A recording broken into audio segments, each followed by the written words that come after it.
welcome to the first episode of the SnackFam podcast. Yay. I'm your host, Angie Seibold, and sitting with me is my co-host and my son, Henry Seibold. Hello, I am Henry. I love snacks because they're yummy, and they're snacky, and they're snacks, and snacks are yummy, and snack.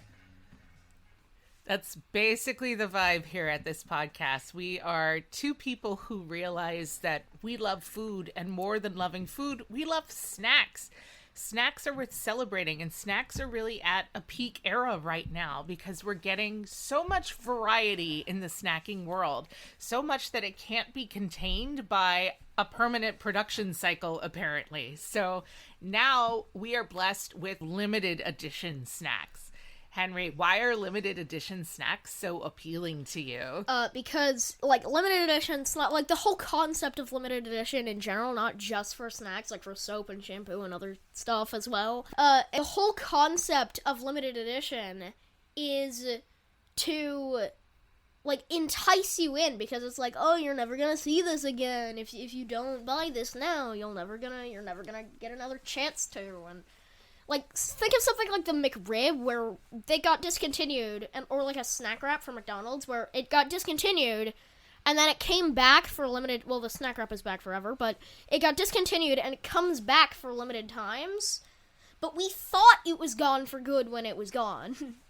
Exactly. So that limited edition snack is bringing this conceit of scarcity into the snack world, and it's really kind of gamifying how we eat snacks, because sometimes they're at just specific locations. There's been many times, we are based in Los Angeles, but there's been many times we've had to go to the South Bay because that's where the closest Walmart is, because we might want to try something that's exclusive to Walmart. Such as the IHOP Tutti Frutti Lays, which is not what we're trying today, but it is a snack. It is a chip. It is a chip, and it is a Lay's chip specifically, and that is what the first episode of SnackFam is going to be devoted to. We are going to be talking about snacks, going into the history of some of these snacks, and then the most fun part for us, and hopefully for you as well who are listening, maybe you can eat along at home if you hear this episode in enough time, but we are going to be taste testing live on air limited edition snacks. So the reaction you get from us in the moment, that is going to be our first unfiltered gut, no pun intended, gut reaction to what these snacks feel and taste like and what we think about them. What we will be doing from there is we will be maintaining a tier list on our Facebook and on our other channels. Yeah, so the subject of our first episode is a Lay's limited edition chip. And this one is actually a lot easier to find than some of the other ones we will likely taste as time goes on this podcast. And as Henry said, we have previously tried some really unusual Lay's Such flavors. As, actually, one that we still have, but we've tried before, so we can't review it. The Argentinian-style steak messy Lay's. I was going to call these out. These are a special edition collab with Lionel Messi, the famous soccer player, and they're Argentinian steak flavored. And this is where limited edition snacks become really fascinating to me, because I think we are in an era where there is this uncanny valley of flavor. If this bag of Lay's says it's Argentinian steak flavored, I feel like in the past that would mean oh, it's got spices. Yeah. It tastes like garlic or like things that you would put on a steak. And 1-to-1, these chips taste like steak. And actually, we had some, I think Japanese or Chinese Lay's at one point. I forgot. Which one was it? Was it Japanese or Chinese? I want to say they were Korean, but well, international. International Lay's of spicy crawfish, and I really liked them because I like fish. This girl right here, he's tapping me. Didn't like them because, quote, they taste too much like fish. It's true. I think I go into chips with a certain expectation that it's like, okay, this is going to give me an impression of a flavor, but it's not going to actually taste like that flavor.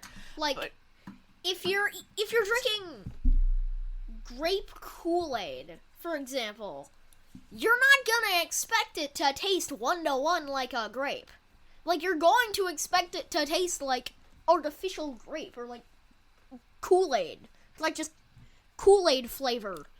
But that might be the future that we're in. Maybe flavor technology has advanced so much that we actually can have a grape flavor that tastes like a grape and not, air quotes, grape, not that artificiality that we're used to.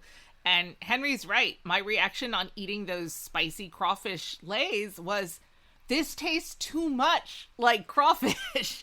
So now that I know we're in a place where these flavors could taste like exactly what they say on the bag, that really opens up a whole new set of expectations.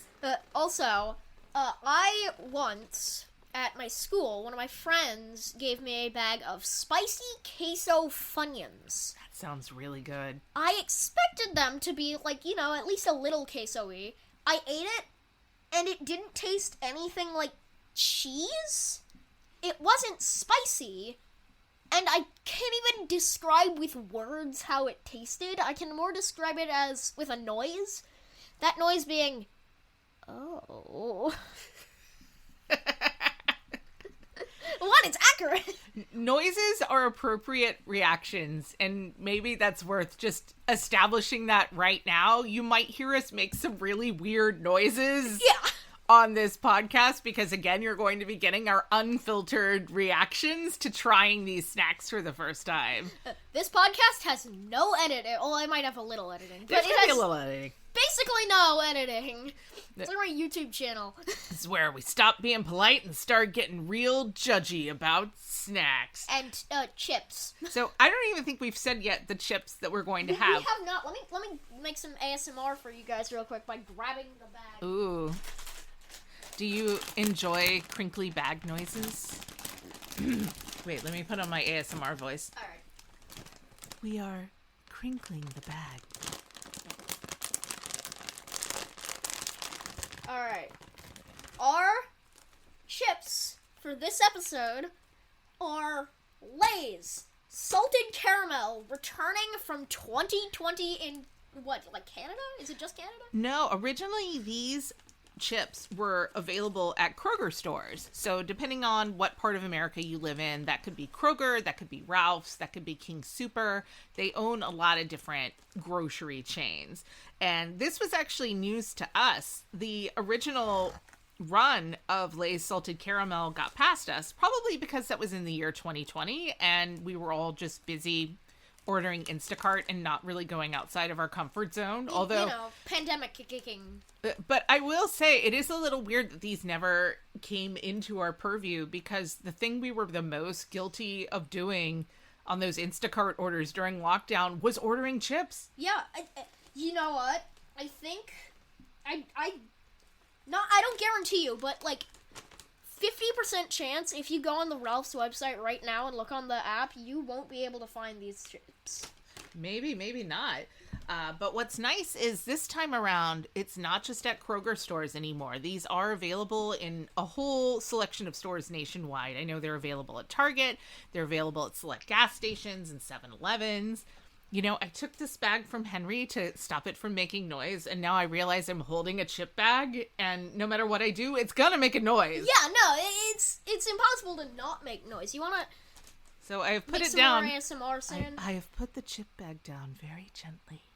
Just imagine the unopened chip bag touching the ground.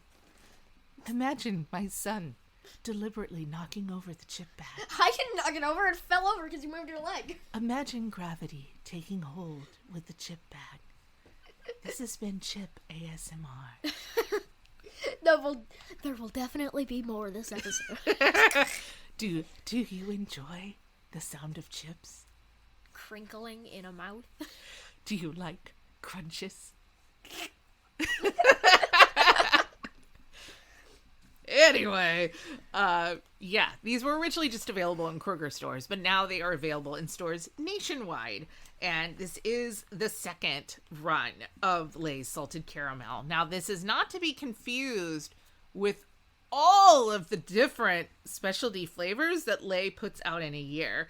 I am really jealous of Canada right now because for at least the second year running, they have a holiday chip selection happening called Holiday Table, where the flavors seem more global and they're also more reminiscent of stuff like Jones Soda, when you could get like the Jones Soda pack and it's like turkey and gravy and like green bean casserole. Yeah, if you've seen Jones Soda recently, they actually put out a collab with Crayola making crayon sodas.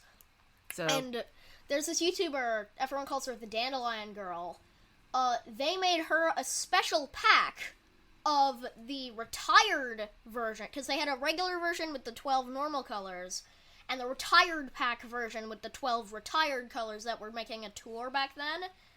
And they gave the Dandelion Girl a package of 12 of the dandelion sodas. Wow. Which were, I believe, pineapple coconut cream flavored?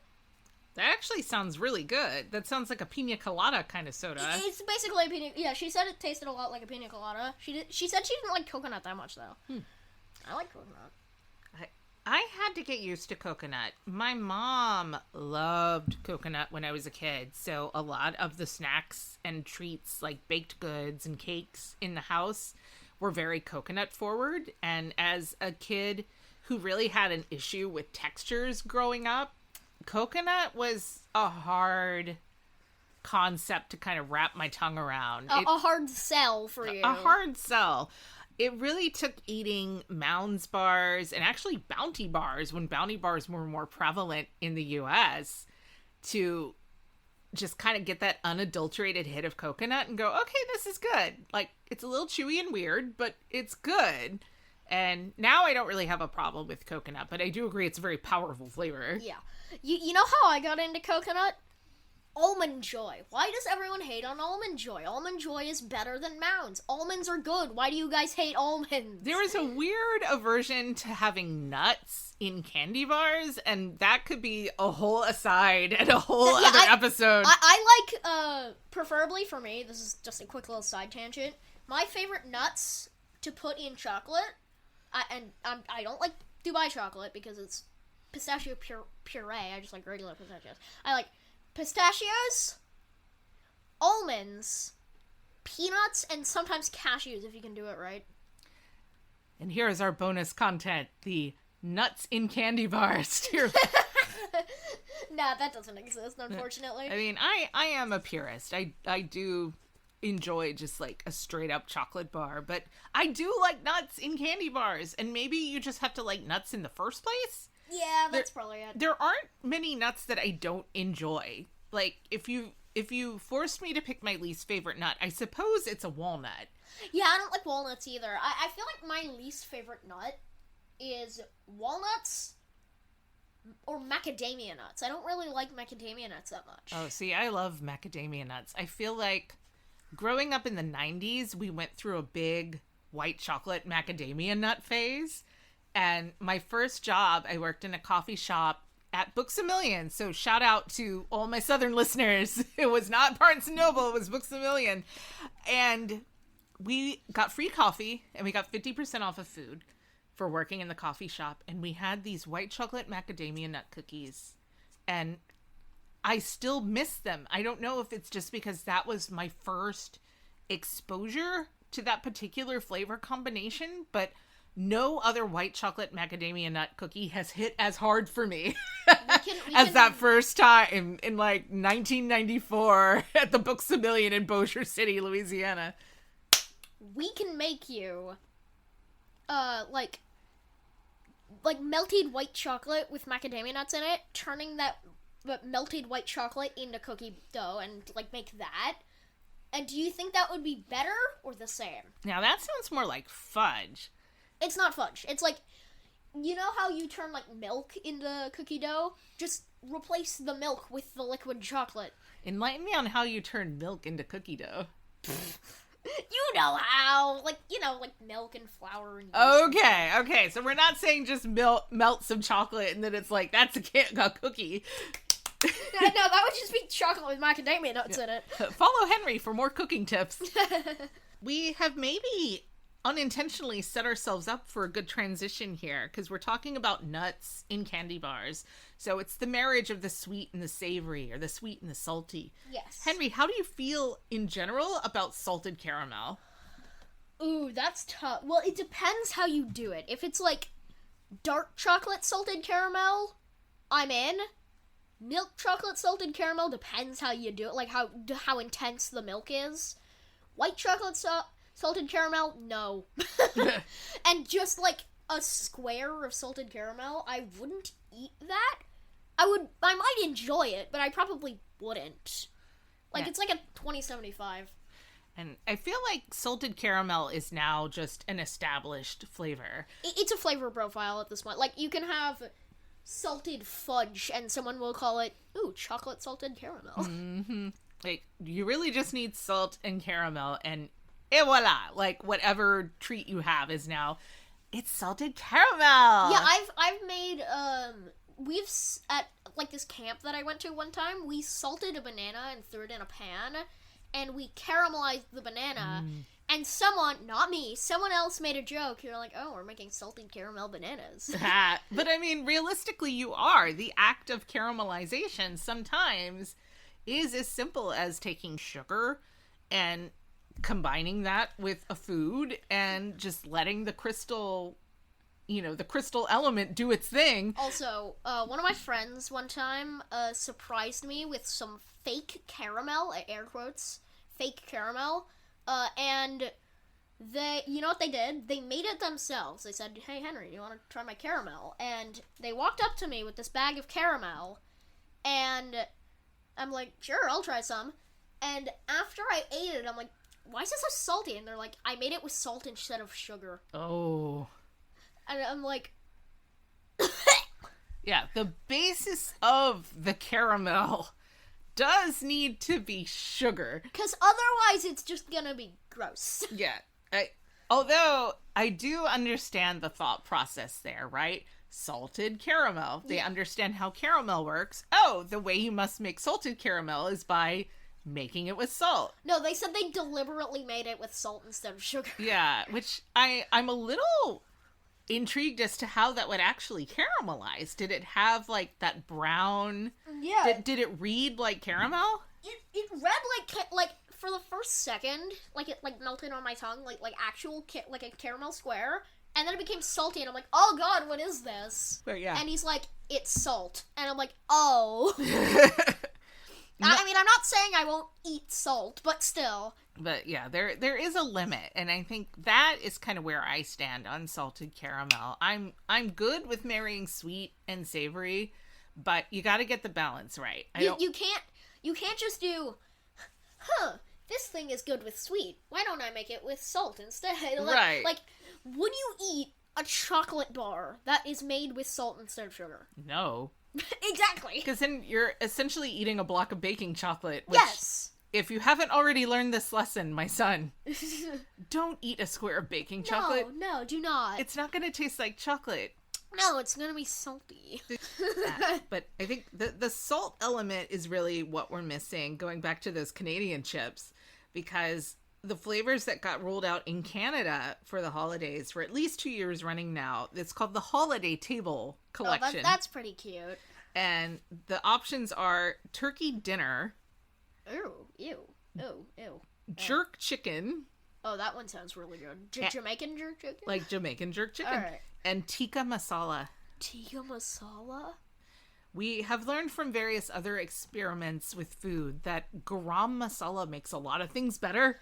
Including popcorn. Seriously, try it for yourself. Garam masala popcorn is very legit and delicious. But yeah, that's what Canada gets. They get the Jones vibe. They get the holiday dinner vibe. We get salted caramel, which I would argue is not like a holiday exclusive flavor. It's not like, oh, it's Christmas time and my thoughts turn to peppermint and gingerbread and salted caramel. Okay, so now we will we will take our probably delicious chips and open them for a little bit more of ASMR. Yeah, and while you're doing that ASMR, I did look to the good people of Reddit to see what the consensus has been so far on these chips. Ooh, Henry has smelled in the bag. Oh God, That was a face. That's spot on. Whoa. That smells 1-to-1 like salted caramel. Okay, that really does smell like salted caramel. That's unreal. It's super strong too. Like, I wave the bag towards me and I smell it. It seems like taking a sample size of Reddit reviews. Some people feel like these are too salty. Some people feel like the flavor is accurate, but maybe that's too weird as a chip. Which... Oh, like ice cream sandwiches opinion on Peepsy. Just a side note, this is a pro Peepsy home. Like, we love Peepsy. Bring it back, Pepsi, you cowards. Please bring Peepsy back. If we have any power with this podcast at all, maybe this should be our mission. Like, to get Peepsy back. To get Peepsy back. We're gonna sign off every episode, I think, by saying...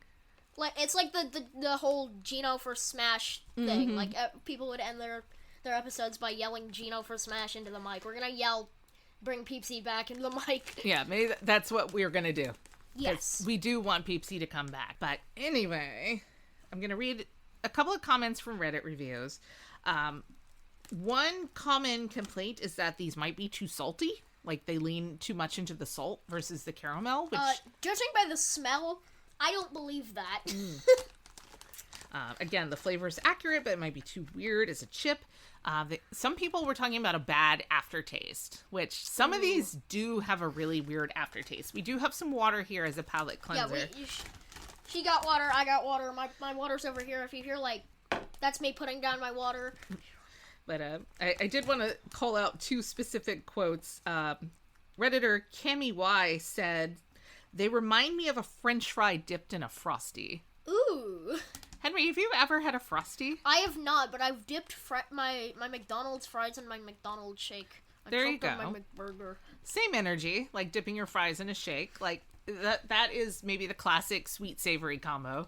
Yes. And then I'm going to mangle this username, but Reddit user Pinkin Ives says, "They taste like the mall smells." Wait, can I, like, look at that post? Just like...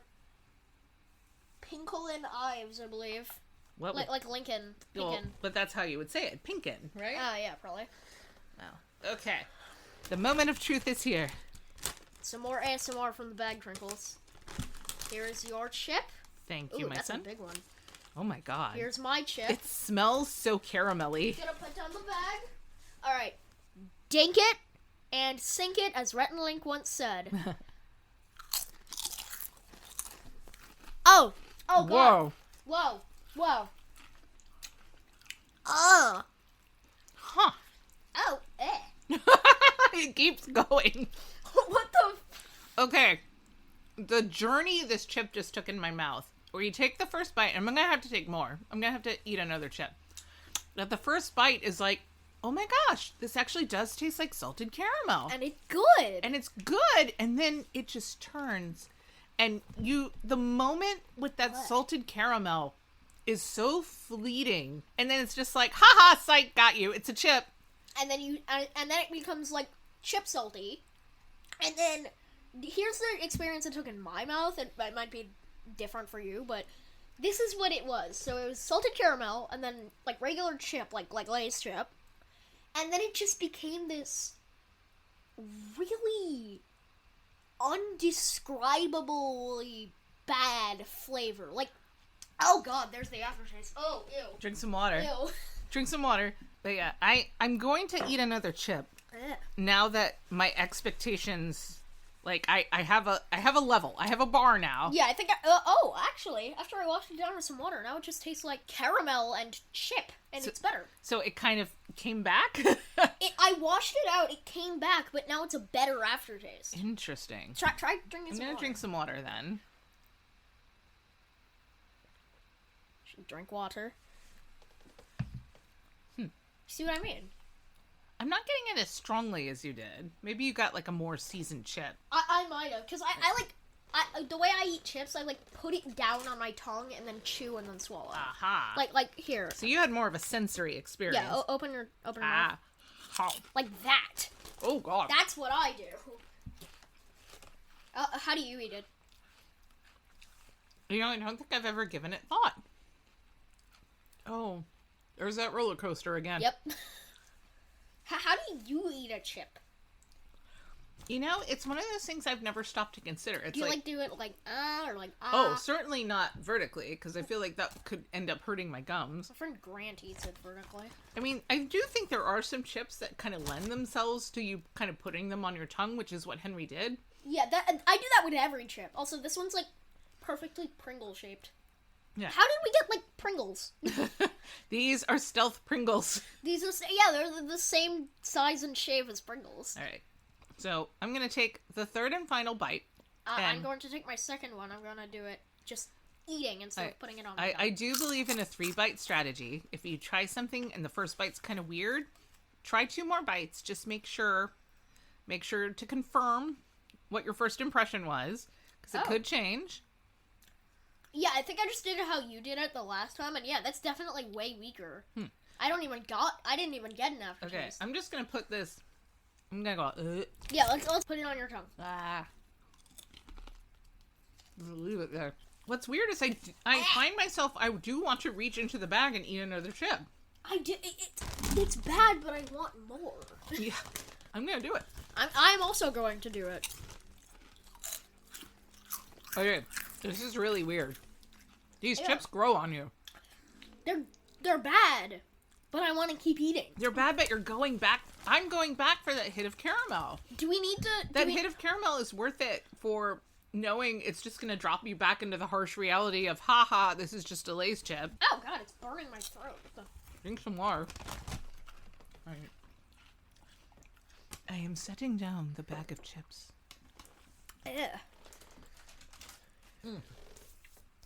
Let's go rank this on the tier list that we have. We didn't want to just do like S tier, A tier, what have you. So the tiers as devised by Henry are...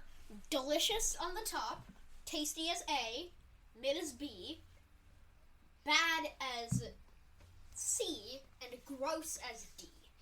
So already I have issues with this ranking system because it was kind of gross, but it's not bad. My instinct is to put it, given these parameters... Bad. I say bad tier. I was gonna say mid. You say mid tier. Because my first impression was this is bad, but I kept eating it, and then I kind of got used to it. Because this was my thought process. Gross, or it was delicious, or not delicious. Tasty, gross, mid, gross again. So I say bad. Right, I think we can agree on bad. And that's going to be something really interesting in these episodes, because there's going to be times we are probably going to wildly diverge in opinion. Like say I say delicious, you say gross, and then we have to put it in mid tier because that's the middle. That's what compromise looks like. So yes, the official SnackFam ranking of the Lay's limited edition salted caramel chips. It's bad. It's bad. It's bad. It's bad, but are we going to keep eating them? Yes, because apparently we hate our own mouths. 3. Bag o' bad. Bag o' bad. Bag of bad. 3, 2, 1. Bag o' bad. All right. Thank you, everyone, for listening to the first episode of SnackFam. I'm sure we're going to get into some really interesting conversations as this goes on. If you like what you hear, be sure to leave us a review. We'll be streaming everywhere that you find podcasts. And if you have suggestions for interesting limited edition snacks for us to try, drop us a line. You can find us on Instagram at SnackFamPod. You can also find us at Facebook. also SnackFam. As SnackFam. And you can email us at snackfampod@gmail.com. Reviews help a lot, so if you like what you hear, leave a review. If you don't like what you hear, leave a review anyway. All publicity is good publicity. Subscribe to my YouTube channel at Henry Hen Attack on YouTube. And tune in for more interesting observations from the weird, wild world of limited edition snacks. Thank you for listening to the Snack Fam, and please bring back Pepsi! Cowards! Oh, cowards! You hear that, Pepsi? We are calling you out! Bring it back! Bring it back! What's stopping you? Are you afraid of flavor? I'm going to make your one of your ears now in pain. No, don't do that. No, I mean Pepsi's ears. No, don't make Pepsi. Don't hurt Pepsi.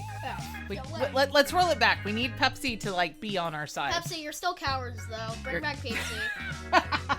Bring it back, you cowards. Goodbye. See you next snack time. The Snack Fam podcast is performed by Angie Seibold and Henry Seibold. Edited by Angie Seibold. Production assistance by Whitney Seibold. Theme song is Android Sock Hop by Kevin MacLeod via Incompetech.com. Licensed under Creative Commons by Attribution 4.0. All opinions expressed on Snack Fam belong to the content creators and are not influenced by any corporate sponsorship.